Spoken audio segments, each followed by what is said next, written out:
Ninth class. आज हम करेंगे एक्सरसाइज 13.1 का क्वेश्चन नंबर 2। क्वेश्चन नंबर 2 में क्या दिया हुआ है, एक कमरे की लंबाई, चौड़ाई और ऊंचाई कितनी दी हुई है? 5 मीटर, 4 मीटर और 3 मीटर।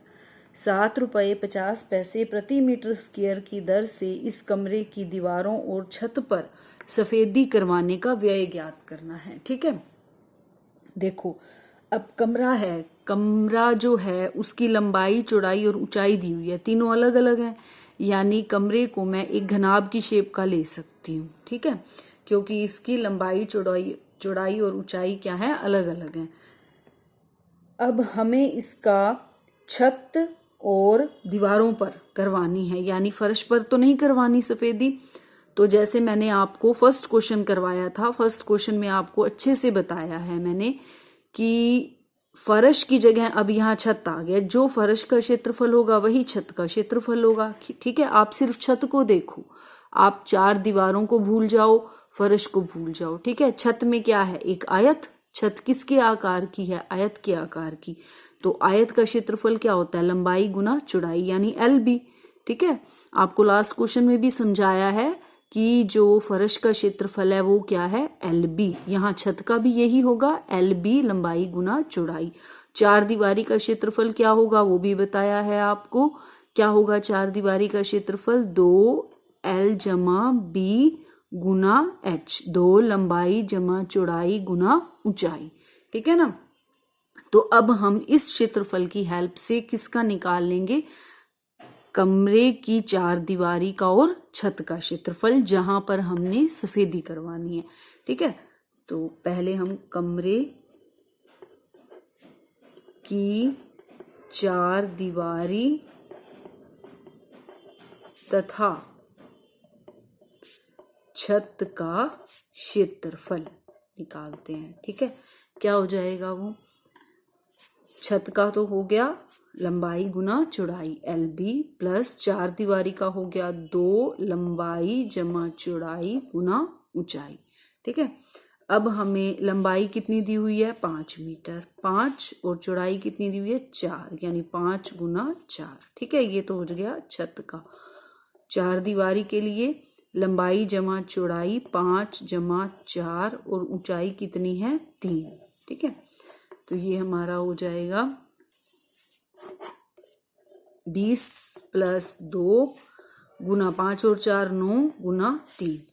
20 प्लस 2 में 18 और 3 18 थी, 54। ठीक है, तो 54 प्लस 20 कितना आ गया? 74 मीटर स्क्वायर। ठीक है, ये किसका क्षेत्रफल आ गया? छत का प्लस में चार दीवारी का। ठीक है, जहां हमने सफेदी करवानी है। अब सफेदी का व्यय कितना दिया हुआ है, हमने व्यय निकालना है। और 1 मीटर स्क्वायर पर सफेदी करवाने का व्यय हमें दिया हुआ है। पर सफेदी करवाने का व्यय यानी खर्च कितना है?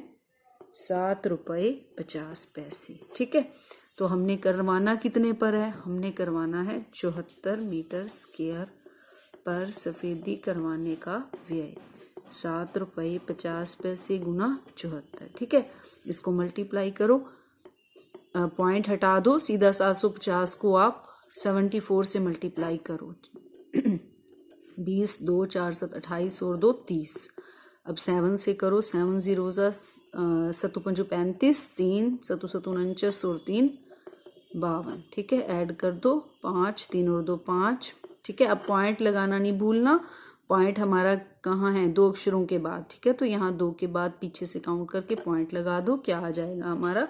555 रुपये। ठीक है, ये हमारा हो गया क्वेश्चन नंबर 2। ठीक है, आ गया समझ में। अब हम करेंगे क्वेश्चन नंबर 3। ठीक है, क्वेश्चन नंबर 3 में देखो क्या दिया हुआ है हमें। थर्ड क्वेश्चन में हमें क्या दिया गया है? किसी आयताकार हॉल के फर्श का परिमाप 250 मीटर है। यदि 10 रुपये प्रति मीटर स्क्वायर की दर से चारों दीवारों पर पेंट कराने की लागत 15,000 रुपये है, तो हमने हॉल की ऊंचाई ज्ञात करनी है। ठीक है, देखो सबसे पहले तो जो हमारा हॉल है वो आयताकार शेप का है, तो हमें उसके फर्श का परिमाप दिया हुआ है। कोई भी फिगर हो आपके पास, जब भी हम उसका परिमाप निकालते हैं तो उसकी सभी भुजाओं का क्या कर देते हैं, योग। ठीक है, तो हमारे पास जो फर्श है वो किसका है, आयत का। ठीक है ना, तो इसकी क्या होगी, ये लंबाई, ठीक है, और ये चौड़ाई यानी बी बी। ठीक है, जब मैं इसकी चारों भुजाओं का योग करूंगी तो ये क्या हो जाएगा, L plus L 2L plus B 2B। ठीक है, तो फर्श का परिमाप क्या हो जाएगा, 2 कॉमन लोगे आप, L जमा B यानी 2 लंबाई जमा चौड़ाई। ठीक है ना, 2 लंबाई जमा चौड़ाई, यही फॉर्मूला आपने याद किया हुआ होगा कि आयत का परिमाप क्या होता है, 2 लंबाई जमा चौड़ाई। अब आपको निकालना भी आ गया कैसे निकालते हैं। कोई भी फिगर है, आपको उसका परिमाप निकालना है तो आपने उसकी सभी भुजाओं का क्या कर देना है, योग कर देना है। ठीक है, तो अब हमारे पास आयताकार हाल के फर्श का परिमाप दिया हुआ है 250 मीटर, परिमाप हमें दिया हुआ है, यानी ये जो फॉर्मूला है ये किसके बराबर हो जाएगा, 250 मीटर के। ठीक है, तो 2L जमा B बराबर में कितना हो गया, 250। ठीक है, ये आप इसको नंबर देके रख लो, नंबर 1। ठीक है, अब आगे देखो हमें क्या कहा गया है। आगे हमें ये कहा गया है कि 10 रुपये प्रति मीटर स्क्वायर की दर से चारों दीवारों पर पेंट करवाने की लागत कितनी दी हुई है, 15,000 रुपये। ठीक है, अब चारों दीवारों पर हमने क्या करना है, पेंट करना है। 4 दीवारी का आपको क्षेत्रफल पता ही है, फर्स्ट क्वेश्चन में आपको अच्छे से बताया था। चारों दीवारों का क्षेत्रफल होता है 2 लंबाई जमा चौड़ाई गुना ऊंचाई, यही होता है ना। लेकिन हमें क्या दिया हुआ है, इस इतने क्षेत्रफल पर हमें पेंट कराने की लागत दी हुई है। ठीक है, इतने क्षेत्रफल पर हमारे यानी पैसे लगते हैं 15,000 रुपये। ठीक है, इतने क्षेत्रफल पर हमारे कितने पैसे लगते हैं, 15,000 रुपये, लेकिन हमें तो क्षेत्रफल ही नहीं पता। ठीक है ना, तो पहले हम क्या निकालेंगे, क्षेत्रफल निकालेंगे। ठीक है, तो 4 दीवारी का क्षेत्रफल कैसे निकालें, हमें ये दिया हुआ है कि 10 रुपये तो लगते हैं, 10 रुपये लगते हैं, किस चीज के लगते हैं, पेंट करवाने के। 10 रुपये पेंट करवाने के लगते हैं, किस पर लगते हैं, जब 1 मीटर स्क्वायर होता है क्षेत्रफल। ठीक है ना, तो 1 रुपया लगेगा कम पर, यानी 1/10 मीटर स्क्वायर पर। हमें दे रखे हैं 15,000 रुपये, हमारे लगते हैं 15,000 रुपये लगते हैं, तो वो कितने पे लग जाएंगे, 1/10 गुना में 15,000। ठीक है, यानी ये आ जाएगा हमारा 1500 मीटर स्क्वायर। ठीक है, अब ये क्या आया, 15,000 रुपये हमारे लगते हैं, कितने पर पेंट करवाने के लगते हैं, 1500 मीटर स्क्वायर पर। यानी अब ये हमारा क्या आ गया, क्षेत्रफल, 4 दीवारी का क्षेत्रफल, क्योंकि 4 दीवारी पर पेंट करवाने के 15,000 रुपये लग रहे थे ना, 15,000 रुपये लगते, हमने इसका क्षेत्रफल निकाल लिया, कितना आ गया, 15,000 रुपये कितने पर लगते हैं, 1500 मीटर स्क्वायर पर। ठीक है, तो अब ये हमारा क्षेत्रफल आ गया। ठीक है ना, किसका क्षेत्रफल आ गया, 4 दीवारी का क्षेत्रफल। अब 4 दीवारी का हमारा क्षेत्रफल आ गया, इसका मतलब हुआ 4 दीवारी का क्षेत्रफल बराबर में 1500 मीटर स्क्वायर। ठीक है, अब 4 दीवारी का क्षेत्रफल होता क्या है, 2L जमा B इंटू H, यानी ये किसके बराबर हो गया, 1500 के। अब देखो सबसे पहले हमने ये नंबर 1 दे के रखा था, जो हमें परिमाप दिया हुआ था, उसमें 2L जमा B किसके बराबर है, 250 के। तो मैं 2L जमा B की वैल्यू रख देती हूँ 250। ध्यान से देखो किसकी वैल्यू रख रही हूँ, 2L जमा B की। ठीक है, तो यहाँ पर मैं 2L जमा B की वैल्यू रख देती हूँ 250, H बराबर 1500। तो H कितना हो जाएगा, H का मतलब ऊंचाई, 1500/250, 0 से 0 कट गई, ये हमारा सीधा 25 से काट दो, 25 एकम 25, 25 छीके 150। तो हमारा कितना आ गई, ऊंचाई कितनी आ गई, 6 मीटर, यही हमने निकालनी थी। ठीक है, तो हाल की ऊंचाई कितनी आ गई हमारी, 6 मीटर। ठीक है, ये हो गया हमारा क्वेश्चन नंबर 3। अब हम करेंगे क्वेश्चन नंबर 4। क्वेश्चन नंबर 4 में हमें क्या दिया हुआ है, किसी डिब्बे में भरा हुआ पेंट 9.375 मीटर स्क्वायर के क्षेत्रफल पर पेंट करने के लिए पर्याप्त है। इस डिब्बे के पेंट से 22.5 सेंटीमीटर, 10 सेंटीमीटर और 7.5 सेंटीमीटर विमाओं वाली कितनी ईंट पेंट की जा सकती है।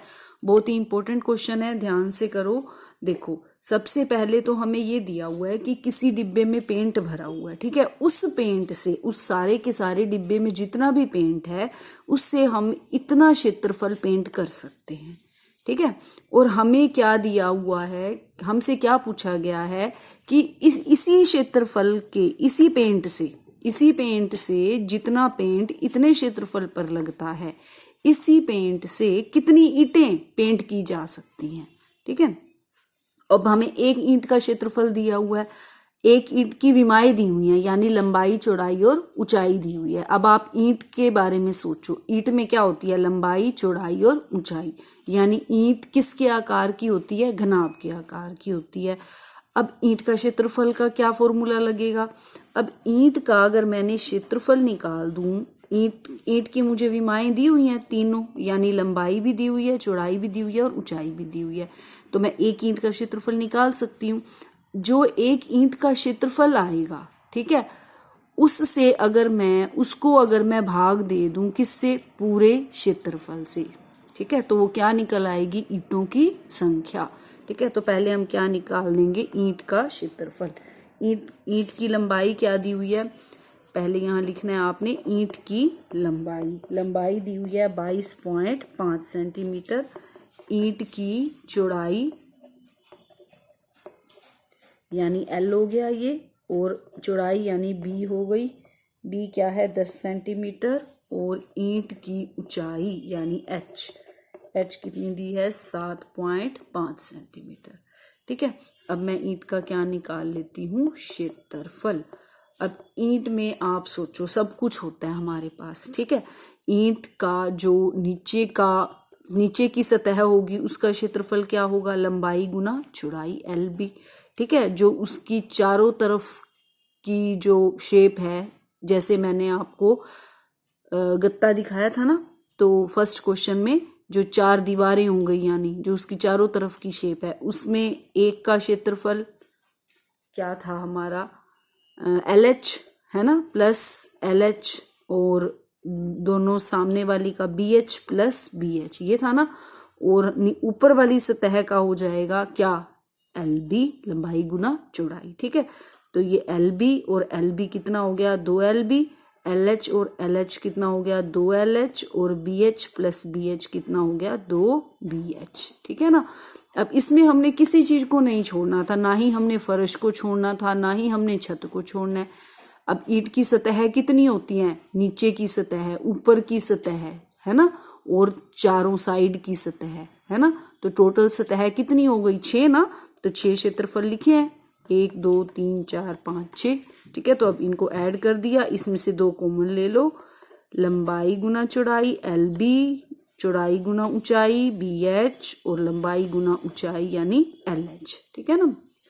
सीधा फॉर्मूला लर्न करना है तो ये फॉर्मूला होता है आपका, ठीक है, घनाभ का पूरा फॉर्मूला, संपूर्ण पृष्ठीय क्षेत्रफल जिसको आप कहते हो, 2LB जमा BH जमा HL, ठीक है। अब हम इसको सोल्व करेंगे। 2 लंबाई कितनी है 22.5 गुना चौड़ाई कितनी है 10 जमा चौड़ाई गुना ऊंचाई 7.5, लंबाई गुना ऊंचाई 7.5, ठीक है। अब इसको सोल्व करो, बिना पॉइंट के 225 को 10 से गुना करोगे तो 2250, पॉइंट एक अक्षर के बाद है, यहाँ पॉइंट लगाओ, प्लस 7.5 को 10 से करोगे तो 750, पॉइंट लगाओ, ठीक है, प्लस 22.5 को 7.5 से करो गुना, तो ये आपका आ जाएगा 46875, ठीक है। 2 के बाद पॉइंट लगा दो, ठीक है। अब जब आप इनको ऐड करोगे तो ये सारा आ जाएगा ऐड करने के बाद 225 प्लस 75 प्लस आपका 468 नहीं 168 आएगा, 168.75, ठीक है, 168.75। और जब आप इन तीनों को ऐड करोगे तो ये आएगा 468.75, ठीक है। इसको मल्टीप्लाई करो, ये आ जाएगा 937.5, ठीक है। अब हमें ये क्या दी हुई थी, सेंटीमीटर में दी हुई थी ना तीनों, तो ये हो जाएगा सेंटीमीटर स्क्वायर, ठीक है। लेकिन जो हमें क्षेत्रफल दिया हुआ है, जिससे हम क्षेत्रफल, जितने क्षेत्रफल को हम कर सकते हैं पेंट, वो है हमारा मीटर स्क्वायर में। इसीलिए हमें इसमें इसको किस में चेंज करना होगा, मीटर स्क्वायर में। जब सेंटीमीटर को मीटर में चेंज करते हैं तो 100 से भाग देते हैं, लेकिन यहाँ स्क्वायर है तो 2 बार आप 100 से भाग दोगे। तो ये पॉइंट यहाँ था, उसका नीचे क्या हो जाएगा 10। तो टोटल कितनी जीरो हो गई, 1 2 3 4 5, ठीक है। तो 5 अक्षर के बाद आपने 0 पॉइंट लगाना है। 1 2 3 4 5 बनाने के लिए 0 लगाई। अब ये क्षेत्रफल किस में चेंज हो गया, मीटर स्क्वायर में, ठीक है। अब हमने निकालना क्या है, हमने तो ईंटों की संख्या निकालनी है, तो हम ईंटों की संख्या निकाल देते हैं, ठीक है। तो ईंटों की संख्या, ठीक है। अब हमारा कुल क्षेत्रफल जो है और एक ईंट का क्षेत्रफल, ठीक है। कुल क्षेत्रफल हमें कितना दिया हुआ है, ये दिया हुआ है 9.375 मीटर स्क्वायर, ठीक है, 9.375 बाय, और ये हमारा निकला है 0.09375, ठीक है, 0.09375। अब इनके पॉइंट्स हटा दो, 9.375 का पॉइंट हटाओगे तो नीचे 1000 हो जाएगा, ठीक है। नीचे से पॉइंट हटाओगे तो ऊपर कितनी जीरो आएंगी, 5 ना, 1 2 3 4 5, 1 2 3 4 5, ठीक है। अब ये 3 जीरो से 3 जीरो कट गई, ठीक है। 9375 से 9375 कट गया, ये हमारा क्या बच गया 100, ठीक है। तो हमारी ईंटों की संख्या कितनी होगी 100, यही हमने निकालना था, ठीक है। ये हो गया हमारा क्वेश्चन नंबर 4 कंप्लीट, ठीक है। देख लो इसको आप और उतार लो इसको,